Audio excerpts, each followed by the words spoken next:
पद्मासन हे आज आपण कृतीमधून बघणार आहोत. या ठिकाणी पद्मासनाची सर्वात सुरुवातीची जी काही कृती आहे तर ती म्हणजे सरळ बसावं, दाट बसावं, दोन्ही पाय समोर. आता उजवा पाय हळुवारपणे डाव्या मांडीवरती ठेवायचा आहे. डाव्या मांडीवरती ठेवल्यानंतर डावा पाय हळुवारपणे उजव्या मांडीवरती ठेवायचा आहे. हाताची ज्ञानमुद्रा, दोन्ही पायाचे अंगठे बरोबर मांडीवरती असतील, ताड बसलेलं, खांदे सैल सोडायचे, डोळे मिटलेले असतील.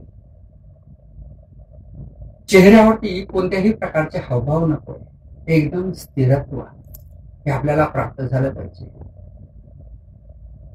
टाळूची लटकलेली जीभ काढायची,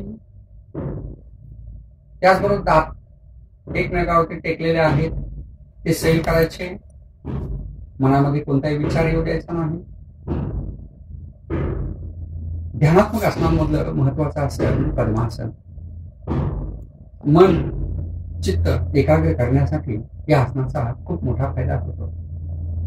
ज्यांचं कोणाचं गुडघ्याचं ऑपरेशन झालेलं आहे, मांडीचं ऑपरेशन झालेलं आहे, त्यांनी हे आसन करू नये. डॉक्टरांनी ज्यांना बैठ्या स्थितीत बसण्यास मनाई केलेली आहे अशा व्यक्तींनी हे आसन करू नये. आता हळुवारपणे आसन सोडायचं. सुरुवातीला डावा पाय हा समोर घ्यायचा, नंतर उजवा पाय रिलॅक्स, दोन्ही हात पाठीमागे टेकवायचे, दीर्घ श्वास घ्यायचा, रिलॅक्स.